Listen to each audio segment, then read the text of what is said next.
Atheist Nomads, episode 372. Murder Hornets and Fire Tornadoes. Nice. The podcast you're about to listen to includes cursing and talking about hoo-haws. Please be advised. Welcome to another episode of Atheist Nomads. I am Dustin, and joining me is Lauren. Hello. It started to feel like fall, or autumn, for our more pretentious listeners. At least here, it's not because it's getting colder. Like, we're just finally starting to get county fair weather. Pretentious? Uh-huh. How? So I've been saying it's been fall for 2 weeks? You calling me pretentious? Autumn is the more pretentious word. Oh. It is autumn. Anyway, Autumnal? we're just now finally getting county fair temperatures here. Or state fair for Boise. Where it's the daytime highs are in the mid to upper 80s and lower 90s, not upper 90s and hundreds.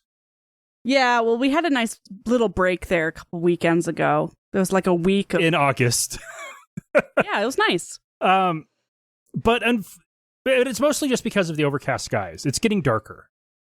Unfortunately, those aren't clouds. It's smoke. Womp womp. But of course, that's how it's working. It's 2020. The year where time has no meaning, where nearly 200,000 Americans have died because our president just likes to play it down to avoid a panic. Not a panic amongst the people, but a panic in the stock market. This is the year with murder hornets and fire tornadoes, where the same spots keep getting hit by hurricanes over and over in the same frickin' week. The year where protests against police brutality are being met by white nationalist militias getting high-fived by the cops. And where secret police are gassing crowds in border towns like Portland, Oregon, which is about 200 miles south of the Canadian border. And a good 1,000 above the Mexican border. Yep. It's been a rough year, and we've only got more to look forward to.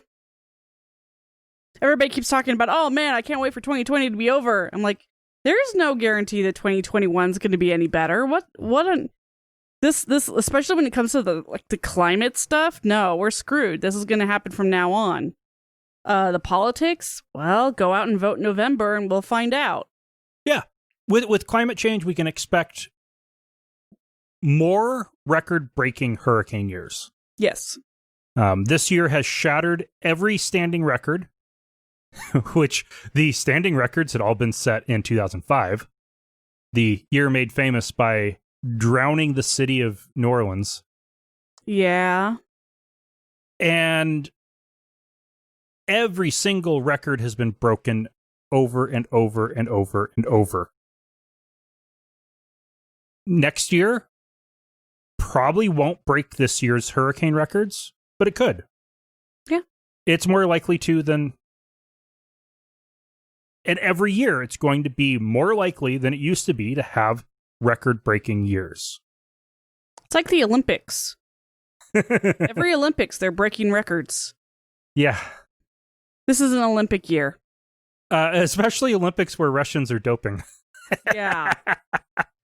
Ugh. Speaking of politics. With the fires, we can expect these to continue. Oregon and Washington have been dealing with a literal perfect storm of fire with drought and the winds going backwards, like high winds coming from the east across the mountains.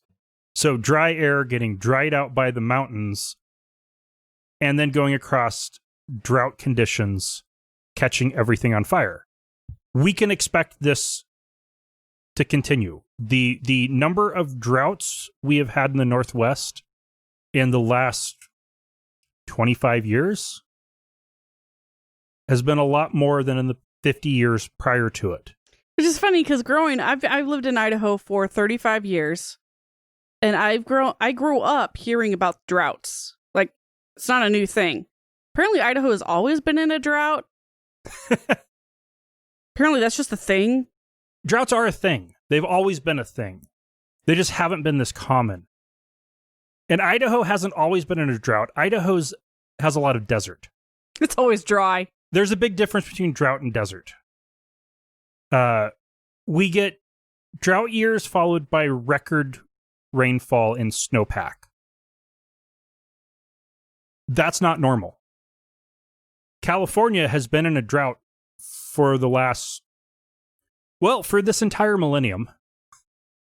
Yeah. Like, at what point do you just stop calling it drought and just start calling it climate? That's eventually you just have to change what the normals are to update. And this isn't going to get better. Nope. The natural disasters in 2021 will not be better than the natural disasters in 2020. The pandemic will not be under control. Okay. Maybe for the rest of the developed world, who already have it pretty much under control. You guys are doing great, but here in the US, we aren't, and it won't be under control until, latest thing Fauci has said, is probably the end of 2021 at the earliest. Yeah, and that's if we get a decent president. No, that's going to get under control. Ultimately, at this point, the ship has sailed on a decent president being able to fix the pandemic. True. It's too late. We have to now wait for widespread vaccination, and that takes time. I don't think it's going to happen, but okay. Theoretically, if we can get to 60% vaccination, we will be okay. You don't need 100% participation to slow the spread. I'm not worried about participation. I'm worried about effectiveness. I just don't think I just don't think they're going to make one that's going to work very well. That's also possible. In which case, our hope for a new normal is going to be COVID finally settling into a seasonal cycle where we have a wave every winter, and we just get used to more people dying every winter. Yeah. That used to be how it was, is diseases would come and wipe out 10-20% of the population. Decimation regularly was common, and we have been fortunate to not have bad diseases while we have been developing really good vaccines. And yeah, time will tell if we can actually get good vaccines. Yeah. If we get a good president, we have a shot at getting meaningful reform to address the widespread systemic racism and abuse of power and brutality on the citizenry that we are currently seeing from the police. The response to that will be more violence, though. The militias are emboldened. They are out in force. Yeah, they are. They will respond to any efforts to actually make meaningful reform with more violent protest, and they will probably be even more violent. So, granted, if we re-elect Trump, then the protests are going to continue and will become less peaceful as more people get angry and fed up, and the counter-protests will continue to get more violent as well. Either way, this is something that's going to take a long time to work through. The tensions have risen both among people of color who want equality and white people who don't want them to have equality. That has been simmering since the 60s. And it has come to a head, and the civil rights movement in the 60s took a long time. We don't talk about a single year, we talk about a decade.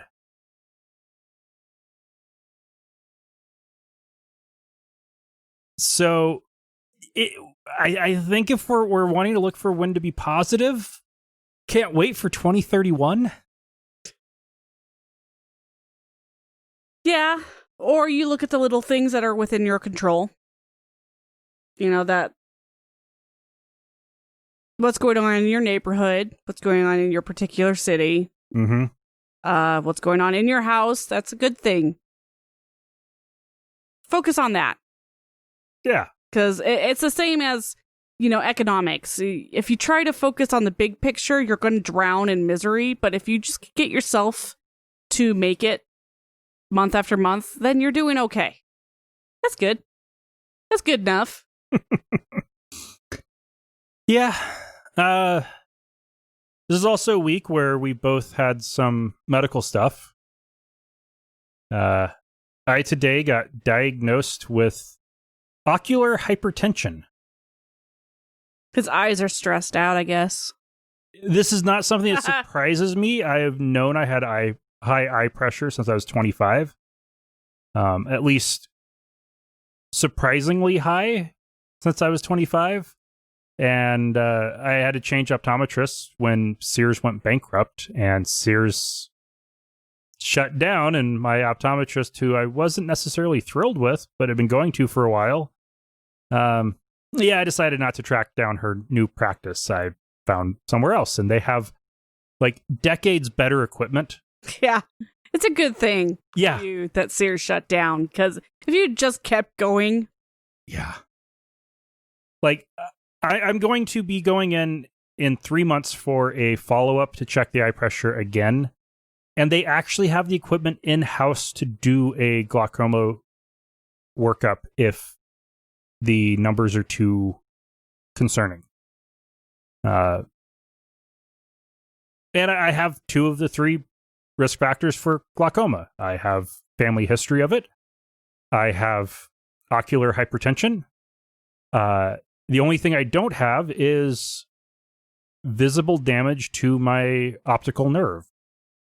So what that workup would include would be detailed measurement of the optical nerve at down into the micron scale that can find stuff that the optometrist can't looking at it with his eyes.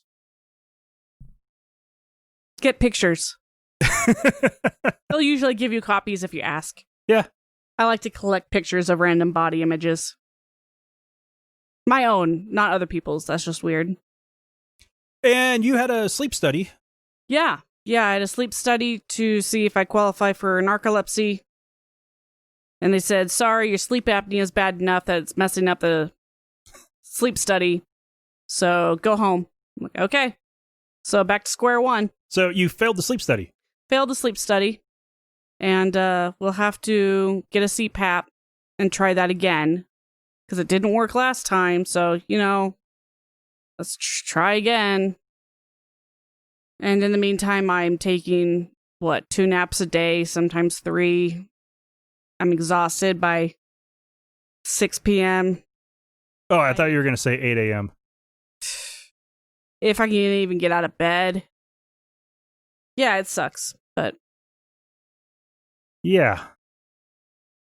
At least I'm alive. Yeah, that's something. Yep. And we have a healthy, active, smart, sweet little girl. Yes, she's doing awesome. Even though she wants a friend more than anything else in the world right now, and she can't have them because COVID. Yeah. So that sucked. Yeah. But you also, while you were waiting to get into the sleep study, got to witness a conversation? Borderline? No, it was racist. This lady was full on racist. She didn't say anything directly, but it was definitely oh wow, lady, you need to stop talking. It was hilarious. We're all stuck outside the building waiting to get inside to do the sleep study. We're all there for the same reason. They haven't opened the doors yet. There's a Middle Eastern looking woman wearing a scarf, I don't know any better, so I guessed Middle Eastern, with her son, an older woman who's not elderly, but just, a few years older than me, who was on oxygen, and then some guy that was sitting on a bench, and we we're all chilling. And we make a comment about the doors not being open yet. And the Muslim woman spoke up and said something about waiting. And this overweight white woman is like, "Where are you from?" It's like, oh God, don't. And the lady's like, Indonesia. From Indonesia. We're here as refugees. My husband is Rohingyan. And I immediately like, oh my gosh, I'm so sorry. I hope he's okay. Because if you've been following the Rohingya massacre genocide, it is not going well. So they're waiting for him to come to Boise as a refugee, and that's hard. So she's a recent refugee waiting for her husband. This woman's like, yeah, I thought I heard an accent. It's like, oh shh. I'm like, woman. She's like, well, I wouldn't want to be stuck in any foreign country right now, not with all this stuff going on. I'm a native-born Idahoan. You don't see us around, and many of us around anymore. I'm sitting there. I'm like, I never even left Idaho my whole life. So shut up, woman.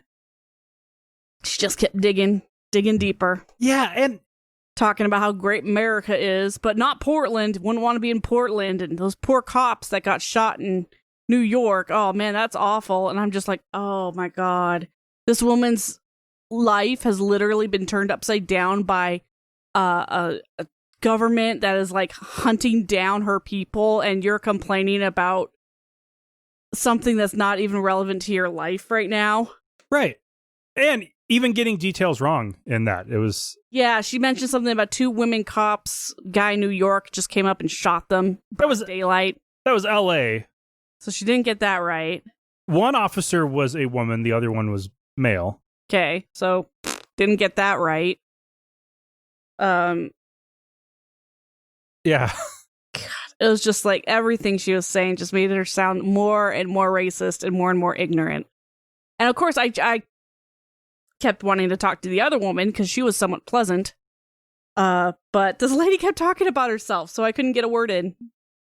That was the end of that conversation because she just started going off. Okay, lady. So we've talked about the Rohingya a few times on the podcast since the most recent genocide against them was quite recent. Yeah. So let's get into a little background on what is that? What are the Rohingya people? If you look at Southern Asia, and I'm using Southern to refer to both South and Southeast Asia. So everything from Pakistan to Indonesia, there's Muslims, Buddhists, and Hindus scattered throughout that entire region. Those regions, as well as other. I hate to use the word, but more indigenous religions. That'd be a better term for it. And the Rohingya are a people, Indo-Aryan ethnic group. So they're more closely related to the kind of Hindi and Pashtun peoples of India and Pakistan, which are actually really one ethnic group. But Indo-Aryan, which are genetically more closely related to Europeans than like the Han Chinese, for example. And they have been in their particular region for at least the last 1,000 years. Okay. And they were under rule from Arabs at one point. The Mughal Empire, which was a Mongolian Muslim Indian empire. Mongols who got converted to Islam and then mixed in with the local Indian population and created this hybrid state that eventually was basically just Indian Muslims. Okay. But started out as Mongols, and then Mongol Muslims, and then Indian Muslims. And then they came under Portuguese rule and eventually British rule, and then Burmese rule, which is now Myanmar. And in that process, they converted to Islam. The Burmese people did not predominantly. They by and large, converted at one point to Buddhism and have stayed Buddhist ever since.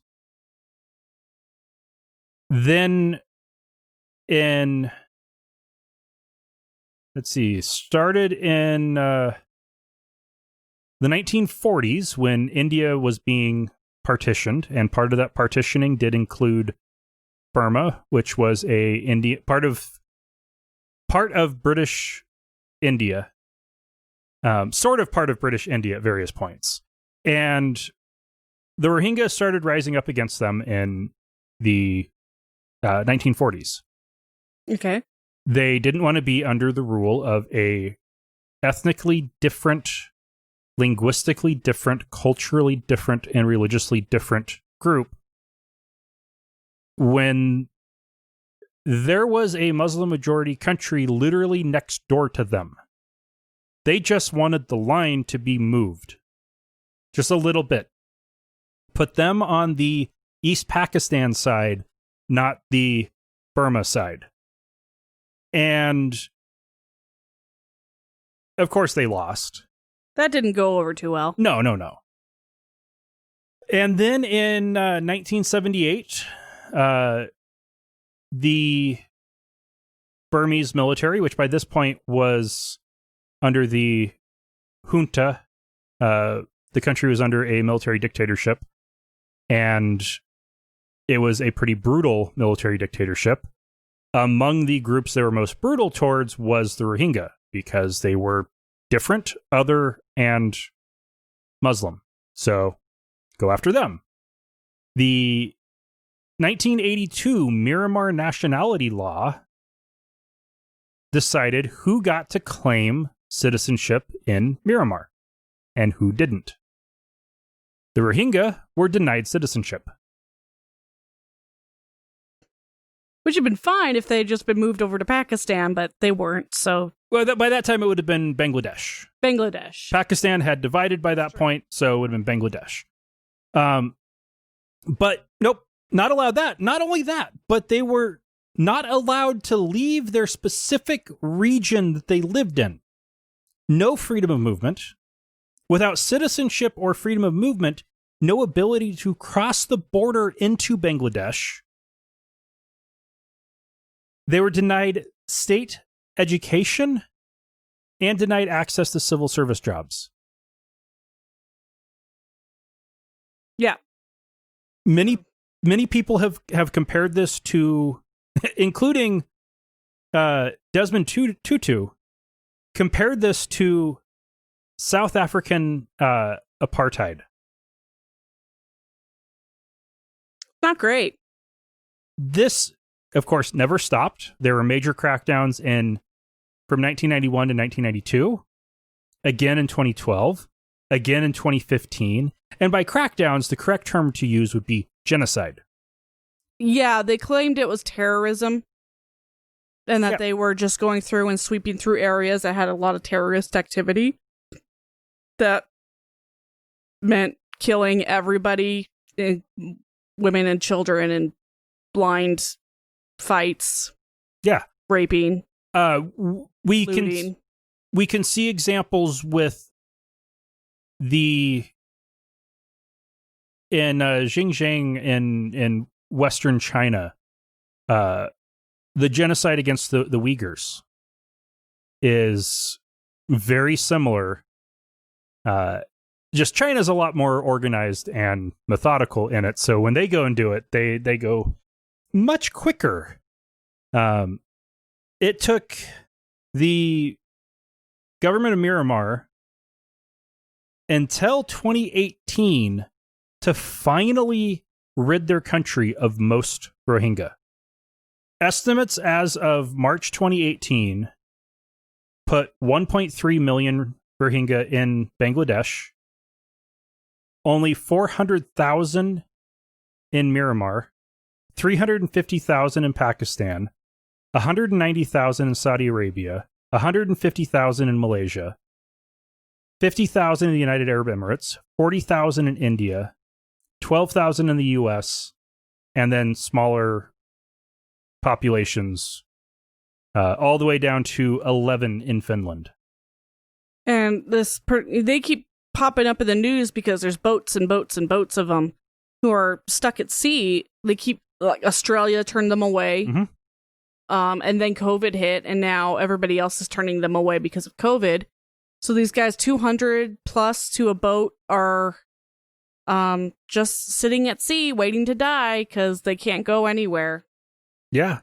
And we're talking the population of Rohingya in Myanmar between 2016 and 2017 started out at greater than 1 million. At that point, it was about half or up to 2/3 of their entire population was still in their homeland. That's out of a total population between 1.5 and 2 million people total. Some of the reasons why there's some vagueness in some of these numbers is nobody knows how many are dead. Yeah. Mass graves, dead at sea. There's no, they weren't citizens, so there was no great record keeping of who lived where and how many per household. So yeah, it's pretty much. Not only were they not citizens, it was very difficult for them to get any kind of official documentation of existence. Yeah. So, and there were some people in the United States who would be more than happy to do the exact same thing to the Muslims here. Mm-hmm. So and as atheists, and this being an atheist program, it seems kind of stupid to be defending a Muslim group based on their religion only, except when their religion is being used as a way of determining their ethnicity and thus wiping them off the face of the earth. Yeah. You can't. You can be anti-religion and not be anti-humanist, and that just doesn't sit well with us. Well, and there's even ignoring the horrific human rights crisis that is genocide. And the fact that genocide in and of itself is a horrific thing that should never happen, should always be condemned, and is definitely a case where armed conflict to stop it is justified. A country invading another country to use military force to stop a genocide is a use of military intervention that I find highly, highly reasonable and valid. A lot better than just doing regime change. That's not, but stopping a genocide, that is. Nobody tried to stop this with any kind of force. We're talking about the population in that country of this people being cut in half or down to a third or maybe even just a quarter of what it was. And the most recent numbers for how many are estimated to be in Myanmar, it's November 2017. How many are still left now? Not nearly as many. A lot of them are stuck in Bangladesh in a refugee camps where COVID is wiping them out. As well as, a number of other diseases. Yeah, you think genocide, you think that the people wouldn't be able to get away with that these days. Yeah. But we got these guys, we've got the Uyghurs, we've got Syria and the Kurds. The Kurds. No, this is just another day in the life of wiping out people that aren't like you. Yeah. And from a wanting the world to be a generally better place standpoint, violence against people groups has a tendency to radicalize people. Yeah. If you want to create Muslim terrorists, attack Muslim countries and persecute Muslims and destroy entire populations of Muslims. You will create terrorists that way. It's like those it's like the movie where they wipe out a village but leave the one kid, and that one kid grows up to wipe out the whole regime. Yeah, that's what we're the regime, and those kids are out there and they're going to grow up and they're not going to be happy or mentally well. Yeah. There have been Rohingya who have engaged in acts of terrorism against the regime in Myanmar. They're being slaughtered. Of course, some people are going to react with terrorism. Russia saw this with Chechnya. Chechnya initially was just engaged in a attempt at independence as the Soviet Union was dissolving. The Russian military cracked down hard. So then what ended up happening was Chechnya, being a majority Muslim population, the Chechens, a lot of them radicalized and they became Muslim terrorists. You got to think about where those terrorists come from. You know, you're not born a Muslim terrorist. The Islamic State was not born a Christian terrorist either, but... Yeah. The Islamic State was born of Al-Qaeda in Iraq, which was created in response to the U.S. invasion and occupation of Iraq. Terrorists are created. And if we want to live in a world with less terror, you need to stop putting people through terror. State-sponsored terror creates radical religious terror. You gotta stop making ways of making money off of war, too. That's one suspect thing about the U.S., too, is how much are we making off of selling weapons and hiring defense mercenaries and taking over oil fields, etc., etc. That's pretty gross. Yeah. And the whole illegal immigrant thing,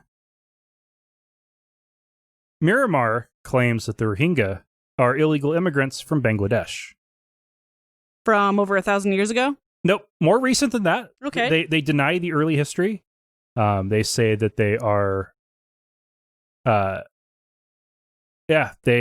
they have conflated their history with other pre-colonial groups, and they are actually just Bangladeshis who illegally immigrated into the mountains of Myanmar.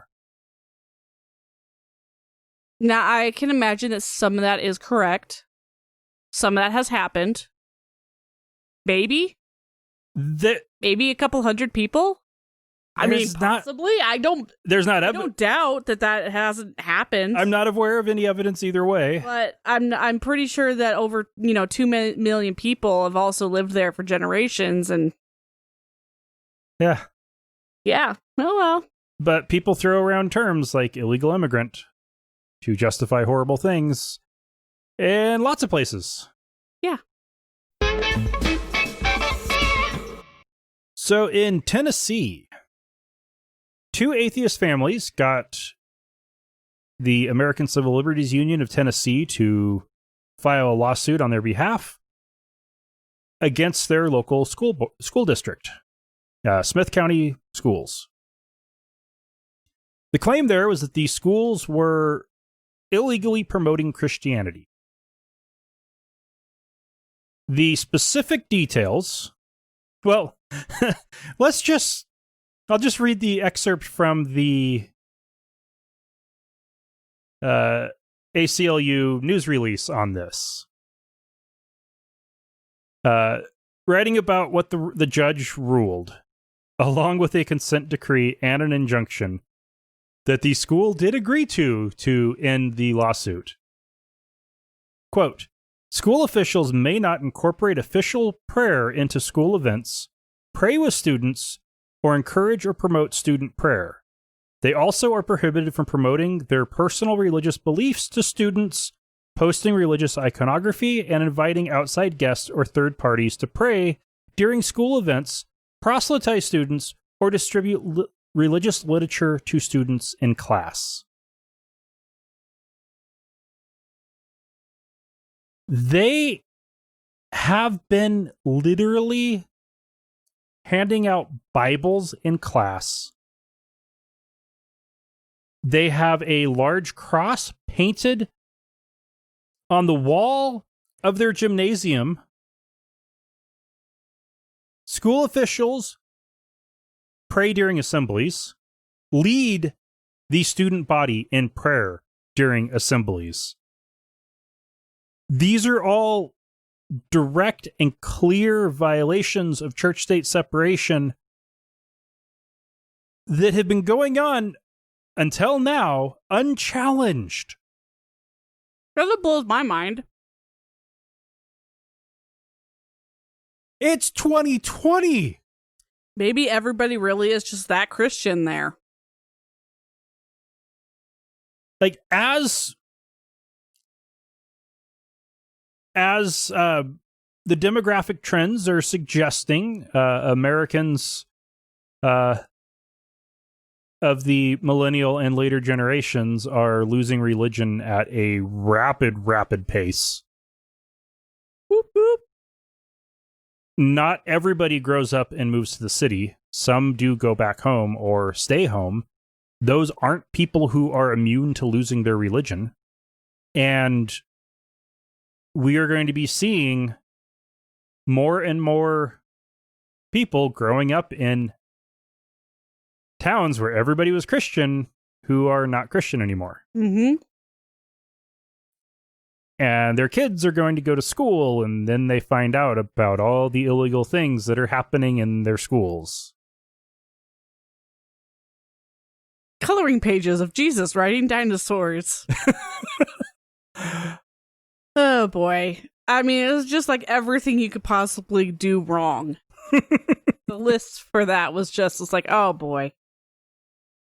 Surprised they don't have freaking passion plays going on in spring or something.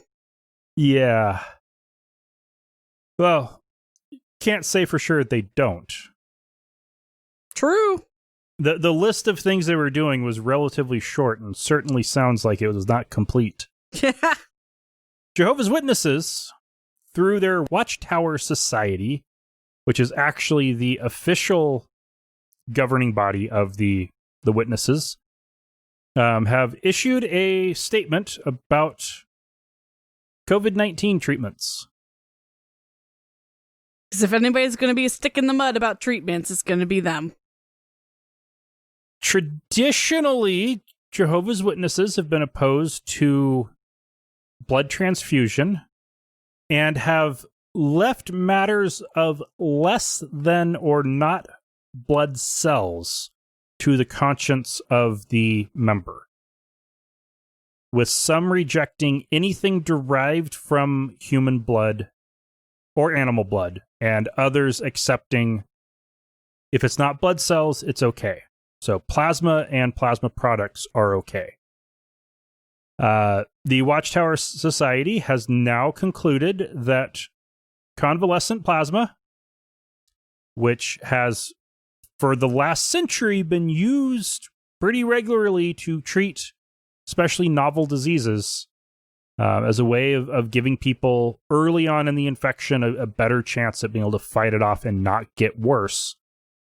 And it is being used with moderate success. It should not have been granted emergency use approval from the FDA. Excuse me, emergency use authorization from the FDA. And the statements from the FDA about it were mathematical errors. that the media jumped on. This is what Watchtower is saying? No. This is what actually happened with convalescent plasma. So it is a treatment that is being used. It is being reviewed. It does have evidence that it does actually help. Okay, thank you. Yes. If you have COVID-19 and you get convalescent plasma, the evidence is looking like it will reduce your chance of death. Okay. That's a good thing. Watchtower Society has determined that convalescent plasma is, quote, the blood issue. There's talk about the FDA allowing doctors to treat critically ill COVID-19 patients with convalescent plasma therapy. It'd be wise to advise the publishers, what they call members of the Jehovah's Witness Church, that it's understood that this is giving the patient the whole plasma of the person who has developed the antibodies, which would be unacceptable for a Jehovah's Witness. However, if the antibodies were extracted from the plasma, fractions/immunoglobulin, and then given to the patient, it would be a conscience matter for a Jehovah's Witness. Some doctors may view plasma as a fraction, therefore the publisher may need to explain their personal decision not to accept any of the blood's 4 main components, one of them being plasma. End quote. Okay. So they've gone from whole blood being a no-no to now Any of the one of 4 parts. So no plasma, platelets, packed blood cells, whole blood, or I'm going to guess albumin would be the other main component they'd be looking at, but that's part of the plasma. That's 5. No, whole blood. Oh, whole is everything. Yeah. So I'm missing one of what they're considering to be a whole component. Those whole components are not acceptable, but if it's fractions, so if it's source plasma that goes through further manufacture into what's officially by that point a pharmaceutical product, that's okay. But it has to go through fractionation first. Then it's okay. Fresh frozen plasma is not. Until next year. And then they'll say that that's not okay either. Because apparently they can change their minds on these things. Ah, man, it's... Because Great Jehovah had no idea that we'd be able to do this stuff with blood.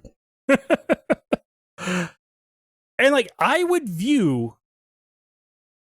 Okay, with my background working in plasma, I know about the fractionation process, but if you were to use the term fraction, I would need more context to know what you mean by Right, it. are you just talking about a part of a fraction of blood? It's like, okay, so here are the cells. I don't know what you're talking about. No, a fractionation process is different. It is what they use to break it down into more basic parts for pharmaceuticals, right? That's intravenous immunoglobulin, intramuscular immunoglobulin, factor 8, factor 9, factor 10. Yeah. Those are all okay. Probably albumin would be okay. It is a way of getting, and it is, what's kind of weird with it is, if it's gone through fractionation, it is cleaner than fresh frozen. It goes through viral inactivation and just the pasteurization and irradiation processes and the like also destroy any bacteria that might be present. So it is safer than fresh frozen plasma. Yeah, but that's not their problem. That's not their problem. Because at the point you're being given something like this, it is because it will decrease your chance of death. Right. Well, so will whole blood if you're bleeding out. Yes. So this is why nobody likes JW. At your door or in the hospital. Yeah. Interestingly, to get COVID-19 immunoglobulins to be approved, would be a multi-year process to develop the titering capability on the particular antibodies you're going for, IgG or IgM. And then from there, you have to then figure out how to separate those ones out. And after you go through all the research and development on that, which is a much slower process because you're dealing with actually separating out components from human blood and plasma.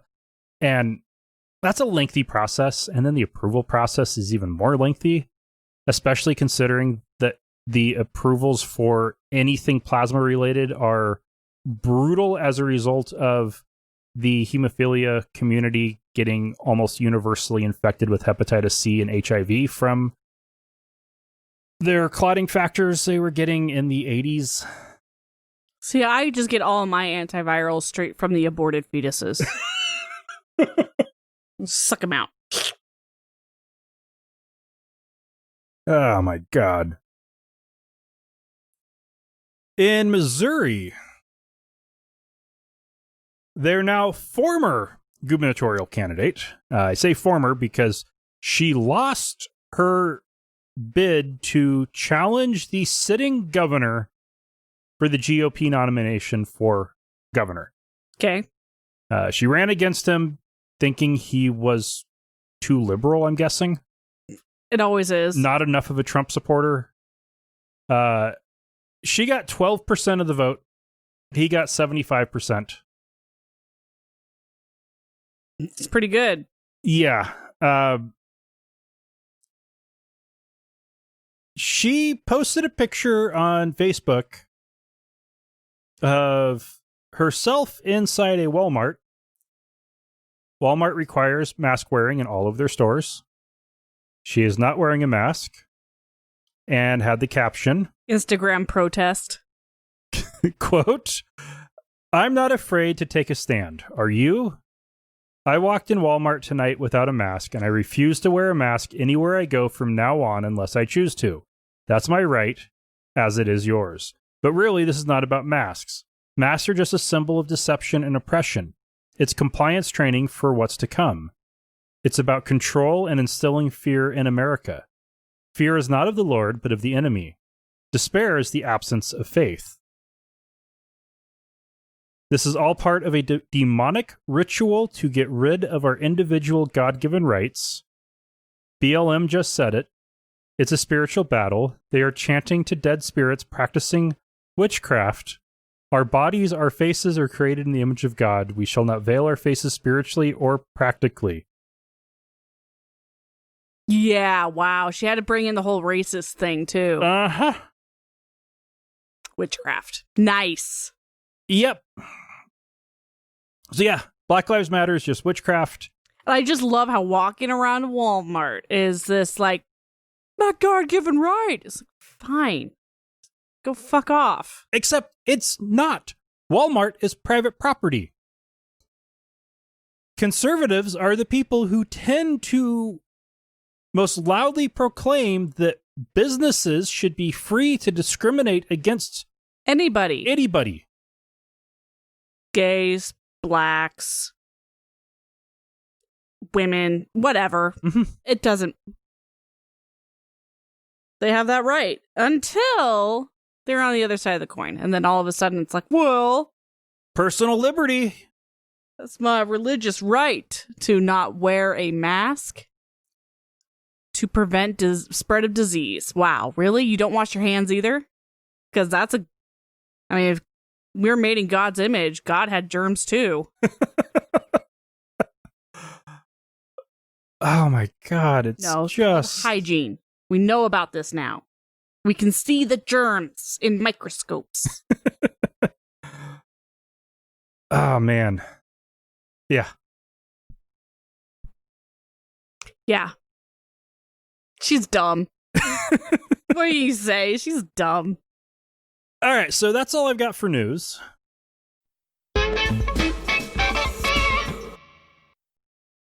We have no new patrons. Womp womp. But I do want to give an extra shout out to our patrons because I've looked at the graph and patronage right now is higher than it's ever been for us. Wow. And it has been on a steady positive trend for a long, not just trend. It has been growing every month. Is it because I'm not on here the last anymore? year. Is that it? No. No love for the Lauren anymore? Is that it? No, every change, there is a drop in patronage, and then it grows. But it seems like every big change, the drop is a lot smaller than the growth that was happening before it, and then the growth continues from there. And we're doing good, and I am grateful. It really means a lot.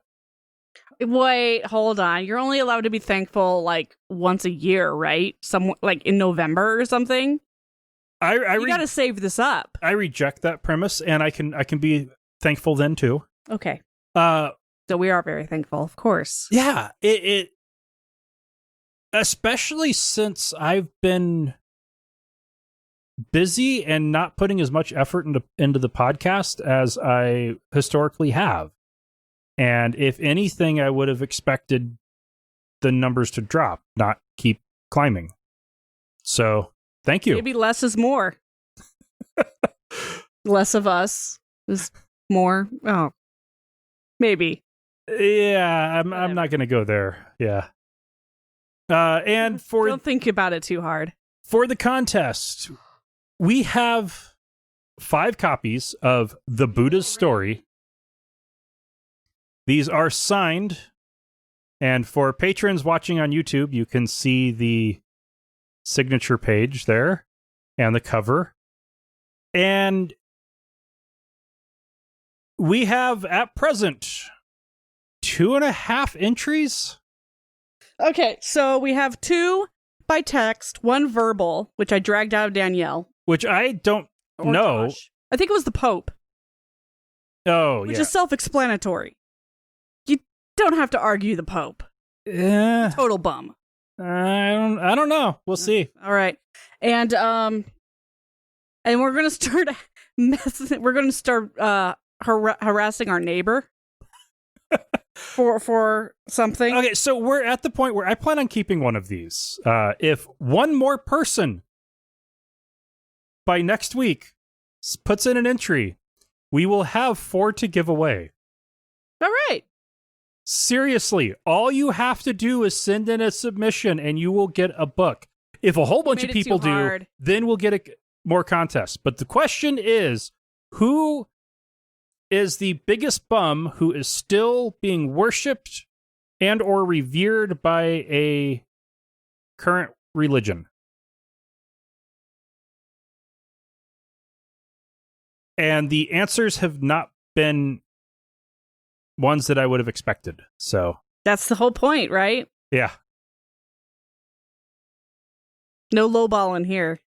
Original thinkers, except for Danielle. The Pope, really? No, that was Josh. I don't remember. Whatever. Yeah.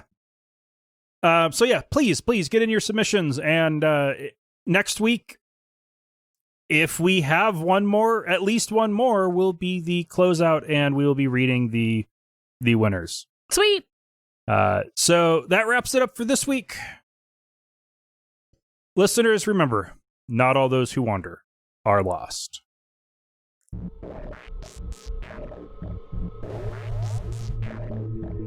Thank you for listening to another episode of Atheist Nomads. You can find show notes and contact information at atheistnomads.com. Follow us on Twitter at Atheist Nomads, and like us on Facebook at facebook.com/Atheist Nomads. Please subscribe to the show in iTunes, Stitcher, or your podcatcher of choice, and while you're there, feel free to leave us a review. Theme music is courtesy of Sturdy Fred. Until next time, this has been the Atheist Nomads.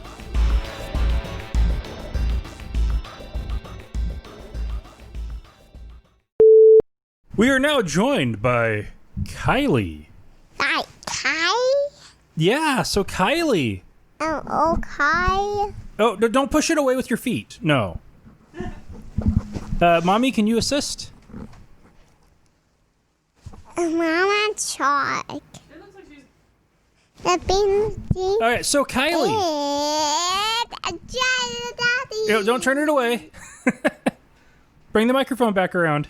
Okay, Daddy. So Dream is Daddy.